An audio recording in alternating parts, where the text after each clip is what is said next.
This is Sana from Ready and Thriving, and tonight I'm just whipping up a quick meal for one and wanted to share it with you because it's one of the most delicious yet really simple, and also incorporate some good hacks for using what you have and also for cooking for one person, but yet not compromising on quality or taste. So tonight I'm making ramen, and no, it's not that kind of dismal university ramen or bachelor ramen. What it is really going to be a nice Japanese noodle meal, which will be nice and hearty. Have a steak in this case, but you could use chicken or fish or whatever you have. And it'll have a really nice broth, wonderful noodles, and also some fresh vegetables. So it'll be really a well-rounded meal at the same time. So the first thing is start out with some good ramen noodles, Japanese ramen noodles, nice straight ramen noodles. I think they are the highest quality and really the best tasting. However, you can't really get them everywhere. What you can get everywhere are those kind of loaves of ramen noodles, and those you can find almost everywhere around the world and at really low prices. Those can also work really well, and you could just pop it in to your broth and cook them up right there. Another way to make those instant ramen into something actually special. They come packaged, as you might see, udon noodles or something, usually, that are kind of wrapped in single-sized portions, which is also really nice. And they're super simple, of course. They're just noodles, and they are smaller than udon noodles, so they are truly ramen noodles cooked very, very fast. So what I've done is just put water on the stove. It's boiling very well. I do like to put salt in it, and this is actually to make the boiling point higher. It's not really for the flavor because we are going to rinse these noodles and such. It is to make the boiling point just that much higher and for it to cook hot and fast. So that is nicely incorporated. I'm just going to put these in. This part will literally take 2 minutes tops to be able to cook these down. And we do want to go ahead and cook them until they're nice and tender, because what we'll do after this is we'll actually rinse them, and then we'll actually put them in the bowl ready to eat. So they've been cooking about 1.5 minutes or so, just took a taste, and they're almost cooked, which is perfect because we will be pouring some hot broth on them later, and that'll bring it to the next stage. So don't cook them all the way through. So quickly then, I will just sieve them to get the hot water out, turn off that hob. Got my noodles, and I'll just go ahead and put them in the bowl. Now, for that boiling water that I had for the ramen, most of the time I have bean sprouts, and I love to include fresh bean sprouts right in these soups. It's one of the perfect things. All you have to do is, as that water was boiling, toss them in, let them go for like half a minute. It's really, really quick. Then just scoop those out and put them in the bowl.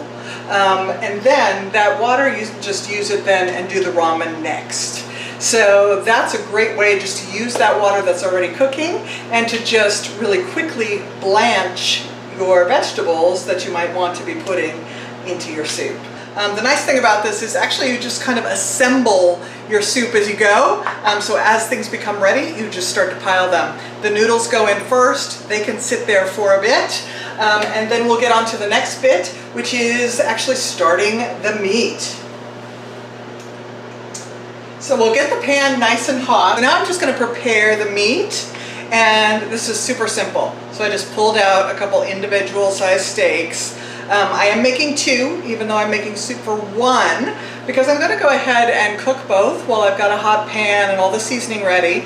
And then I'll just save that one for tomorrow, and I'll have hot ramen soup tomorrow for lunch. And what a special lunch, actually, because this wonderful steak I'll be able to have for an amazing lunch. So I'll just save back some of the additional soup, which we'll make in a moment, and I'll just heat up some noodles, throw the steak on top tomorrow. Basically do the same thing I'm doing here, but without having to cook so much. So, super easy hack.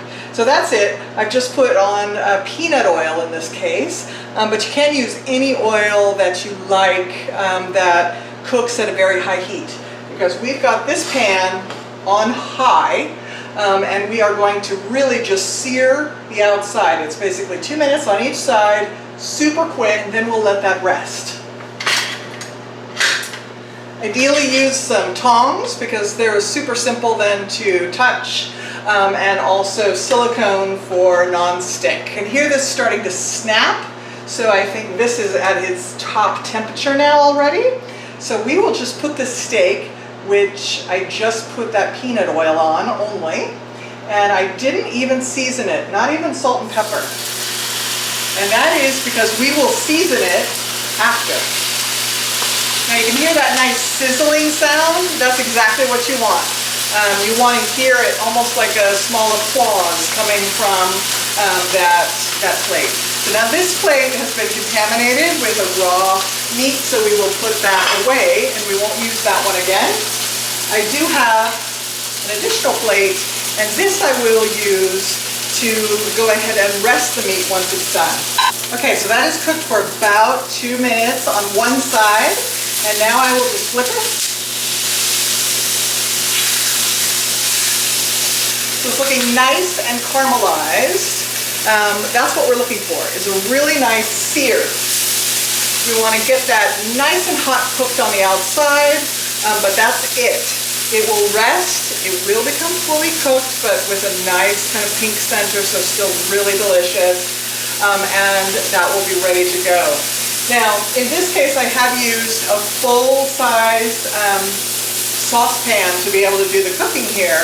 Now, if I was just making one, I would recommend to use an egg dish instead, so an egg pan, which is just a smaller size of this. That way, the heat comes closer around that steak or that piece of chicken or that piece of fish that you might be frying up. So that looks like it has done very nicely.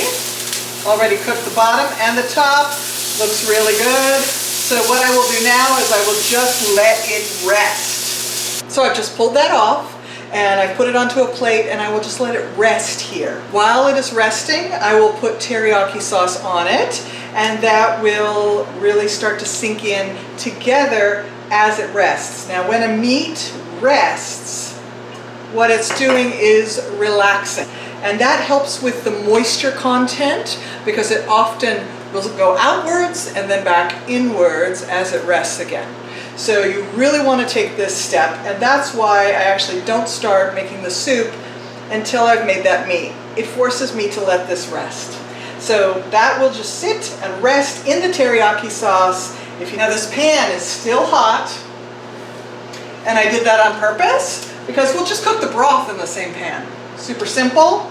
And this is another good mainstay for people wanting to cook their own meals during the week.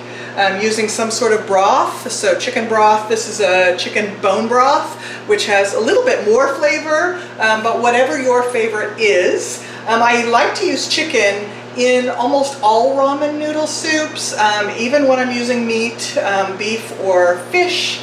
It just has a great flavor. So I'm just going to put about half of this box in. So a couple cups in, basically as much as can go in that bowl. Then I'll leave the rest for later. I'll also do a couple other things.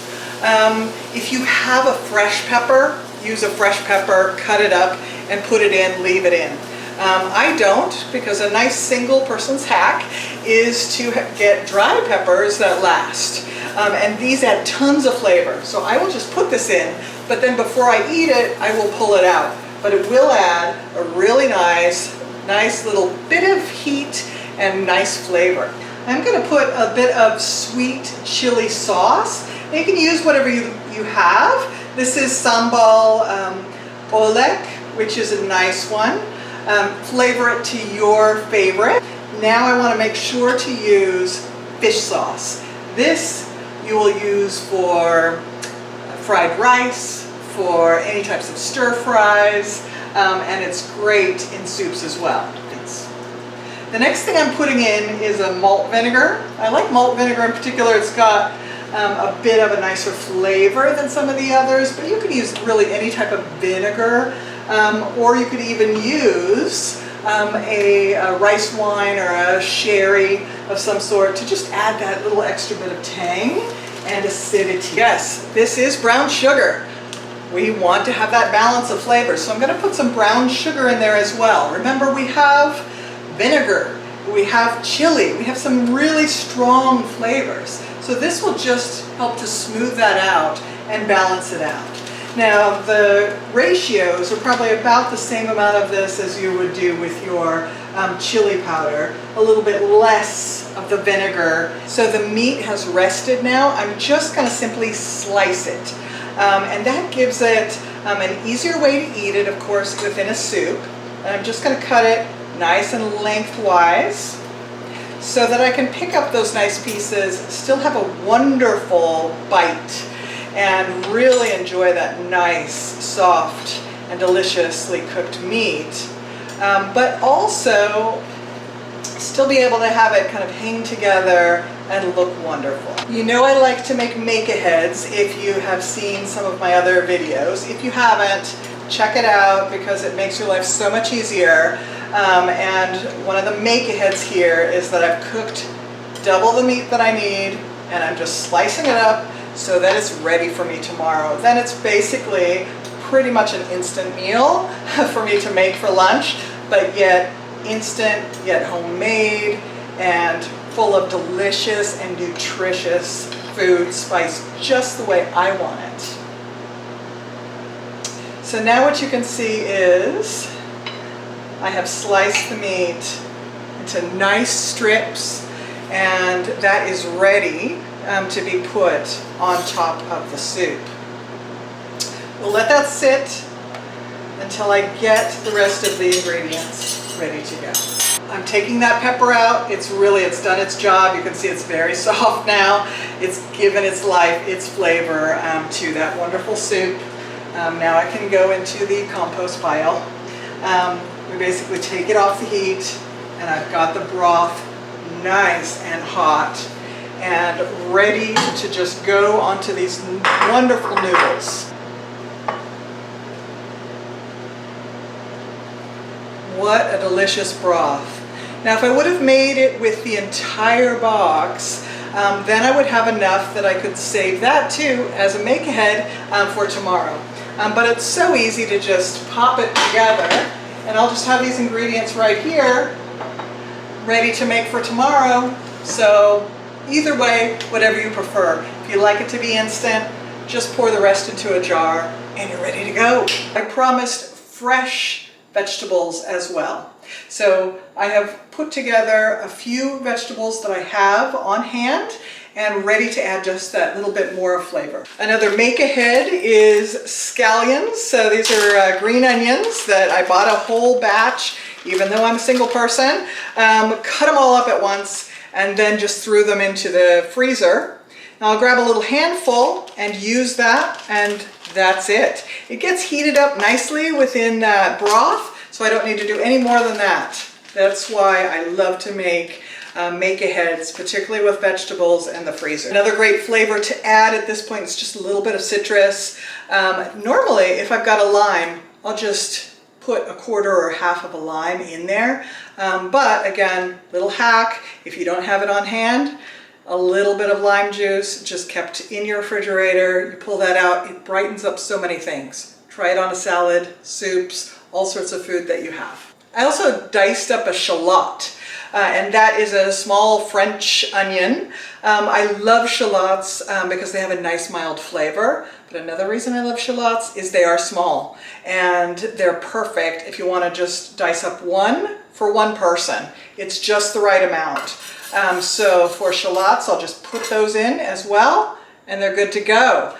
Now you could instead use a purple onion or a white onion, whatever you like. I think a purple onion or red onion is probably the best choice for the flavors of these. And then remember that hack of just, go ahead, dice up the whole thing and then freeze the rest, because you can always grab a handful to put into any type of pan that you're using to saute something later or into your soup tomorrow. It's so great to just have that already diced onion, and then you don't also have to worry about having an onion that's half cut sitting in your refrigerator just slowly dying. Not good. Use the whole thing. I love to put fresh herbs on the top, and traditional is probably cilantro, maybe parsley. If you do not have those, your fresh herbs ready to go, then a bit of dried herbs can add that nice little extra touch of green. Now, some of you may know that I also do grow my own herbs, and that's a great thing for a single person because, as you can see, I just grab what I want and then it regenerates. I don't have to buy a big thing of herbs that then I can't use the whole thing of and ends up going to waste. Waste of money, waste of resources. Just grow it yourself, grab it, put it in your soup. It's ready to go. It'll regenerate for next time. And now for the pièce de résistance, I will now put this entire steak on the top of it. Delicious. So that's still very hot broth. Remember, we seared it on the outside to get that delicious flavor. It's nicely cooked and pink, but yet we're in the hot soup, so if you like it a little more well, just push it down a little bit and it cooks more. Hearty meal, one dish, cooked right before your eyes in just minutes. Give it a try, and I bet you'll be making it over and over and over.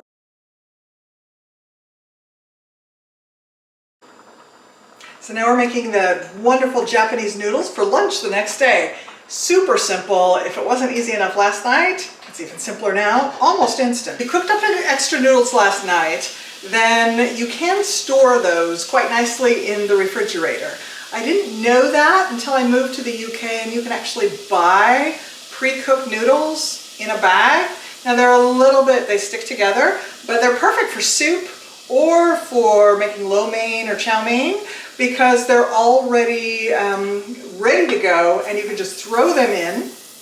And you can see a little bit sticky. However, we're going to put broth on that. And same thing happens if you're making lo mein, that you're going to be cooking them up in some oil and with other things, and they come back to life. So go ahead and make extra noodles, save a little bit back in individual packs. So I'm just going to now heat those up in the broth. So this is a condensed of the flavor broth made last night. I ate a little bit more and didn't make enough broth to have the second day. Most of the time I do, and then all I have to do is to pour this in. But if it's not enough, top it back up with just some of your broth that you've got. So super simple, just use the rest of that. And now we'll just let that heat. Super easy. I also did save the meat, and I do like to save all the pieces individually. They just kind of hold their form better. Some food gets better when it is all together, like a lo mein or something like that, or fried rice, and you can save it like that. But for something like this, it's so nice that you just add those fresh ingredients together, and then you've got such a nice bright soup. So here's our extra steak. I'm just putting that in the microwave for a few seconds, just to get that warmed up. Of course, it will sit also on top of that hot soup, so you don't need to overcook it and overheat it. Now, I'm heating it on the stovetop just because I find that actually very convenient, but you could do all of it in the microwave, right? We could just put it all in a microwave-safe bowl and then heat it all up, assemble it there, and it's basically an instant lunch. Quick and easy now. We'll just take out the bowl, put this in. So it's nice to have those fresh ingredients. So I just went to the freezer and grabbed out some of those green onions that I had chopped before. I can also grab other things like some peas, or if you've got a little corn or something like that, things that you like, just throw those in, and it just adds that extra really nice flavor, switches it up day to day, and you've got a wonderful meal that you made yourself, but literally in just minutes. So now I'll put that meat right on the top. And voila, a wonderful lunch, probably better than almost all of my friends are having today. Really special lunch, made in just minutes and could be even done instantly in the microwave. So if you thought this was a nice idea, subscribe to the YouTube channel and be inspired by other ideas that'll show up in your feed.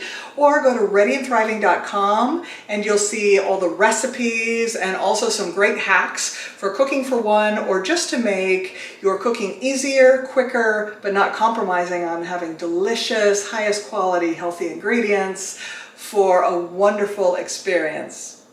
Prepare well and live well.